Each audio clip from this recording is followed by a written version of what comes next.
विक्रम बेताल टिप्पणी से भड़की सियासत। पप्पू यादव ने ललन सिंह को दी खुली चुनौती, कहा दम है तो निर्दलीय चुनाव लड़िए। नमस्कार, आप देख रहे हैं सिटी पोस्ट लाइव। मैं हूं सृष्टि राज। बिहार की राजनीति में बयानबाजी का स्तर लगातार तीखा होता जा रहा है। केंद्रीय मंत्री और जेडीयू के वरिष्ठ नेता राजीव रंजन सिंह उर्फ ललन सिंह द्वारा सांसद पप्पू यादव पर की गई कथित विक्रम बेताल टिप्पणी अब बड़ा राजनीतिक विवाद बन गई है। इस बयान के बाद पप्पू यादव ने फेसबुक लाइव के माध्यम से जोरदार पलटवार करते हुए न सिर्फ ललन सिंह के राजनीतिक सफर पर सवाल उठाए, बल्कि उन्हें कई सार्वजनिक चुनौती भी दे डाली। जब आप राजनीति सीख रहे थे तब मैं सांसद था। जी हाँ, पप्पू यादव ने अपने संबोधन में कहा कि ललन सिंह को राजनीतिक इतिहास याद रखना चाहिए। उन्होंने दावा किया कि जब ललन सिंह राजनीति में अपनी जगह बनाने की कोशिश कर रहे थे तब वह पहले ही विधायक और सांसद बन चुके थे। पप्पू यादव ने कहा कि उनकी राजनीतिक पहचान किसी बड़े नेता की कृपा से नहीं बनी, जबकि ललन सिंह का राजनीतिक सफर अलग अलग नेताओं के सहारे आगे बढ़ा है। इसी संदर्भ में उन्होंने चुनौती देते हुए कहा कि अगर ललन सिंह को राजनीतिक ताकत है तो वे किसी दल के समर्थन के बिना एक बार निर्दलीय चुनाव लड़के दिखाएं। अब पूर्णिया दौरे पर भी उन्होंने सवाल उठा दिया। पप्पू यादव ने ललन सिंह के हालिया पूर्णिया दौरे को लेकर भी सवाल खड़े किए। उन्होंने कहा कि केंद्रीय मंत्री के दौरे से लोगों को उम्मीद थी कि स्वास्थ्य विकास से जुड़ी लंबी परियोजनाओं को गति मिलेगी, लेकिन ऐसा होता दिखाई तो दिया नहीं। उन्होंने विशेष रूप से पूर्णिया मेडिकल कॉलेज परिसर में बने भवन है उसका मुद्दा उठाते हुए कहा कि वर्षों से लंबित वित्तीय और प्रशासनिक समस्याओं का समाधान करने की दिशा में कोई ठोस पहल भी नहीं दिखी। उनके अनुसार जनता को घोषणाओं से नहीं बल्कि जमीन पर दिखाई देने वाले परिणामों से मतलब है। पूर्णिया एयरपोर्ट के श्रेय पर भी नई लड़ाई छिड़ गई है।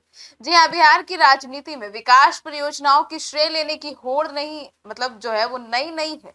सभी लोग उसी में लगे हुए हैं।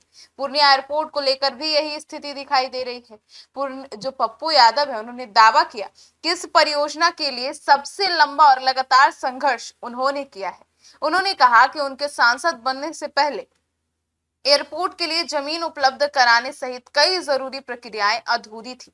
उनका दावा है कि परियोजना को आगे बढ़ाने के लिए उनकी सक्रिय भूमिका रही और आज जो प्रगति दिखाई दे रही है वह लंबे जनसंघर्ष का परिणाम है। अब मुंगेर और भागलपुर एयरपोर्ट को लेकर भी सीधी चुनौती दे डाली। पप्पू यादव ने केवल जवाबी हमला ही नहीं किया बल्कि ललन सिंह के सामने नई चुनौती भी रख दी। उन्होंने कहा कि यदि केंद्रीय मंत्री के पास केंद्र सरकार में प्रभाव है तो मुंगेर और भागलपुर में नियमित विकास सेवा शुरू करवा के दिखाएं। अब उन्होंने सवाल भी उठा दिया कि बिहटा एयरपोर्ट परियोजना वर्षों बाद भी पूरी तरह गति में क्यों नहीं आया है, और साथ ही उन्होंने कहा कि मुंगेर के सांसद होने के नाते ललन सिंह को अपने क्षेत्र के लिए हवाई संपर्क बढ़ाने की दिशा में ठोस कदम उठाने चाहिए। उन्होंने सवाल भी उठाए और साथ ही साथ उन्हें सलाह तक दे दिया।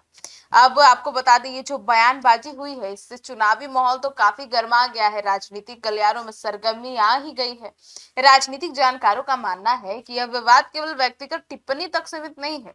इसके पीछे विकास कार्यों का श्रेय, क्षेत्रीय प्रभाव और आने वाली चुनावी समीकरण भी जुड़े हुए हैं। पूर्णिया, मुंगेर और सीमांचल क्षेत्र में राजनीतिक पकड़ मजबूत करने की कोशिश अब सार्वजनिक बयानबाजी के रूप में सामने आ रही है। फिलहाल बिहार की राजनीति में एक नया सवाल चर्चा का विषय बना हुआ है कि क्या यह विवाद केवल शब्दों की लड़ाई है या आने वाले दिनों में विकास और जनहित के मुद्दों पर दोनों नेताओं के बीच राजनीतिक मुकाबला और तेज होने वाला है। जनता अब यह देखना चाहती है कि आरोप प्रत्यारोप से आगे बढ़कर कौन नेता अपने दावों को जमीन पर साबित कर पाता है। पर फिलहाल पप्पू यादव और ललन सिंह के बीच का यह जो विवाद चल रहा है और ये जो बयानबाजी का दौर चल रहा है, इसको लेकर आपकी क्या राय है, जरूर बताइएगा।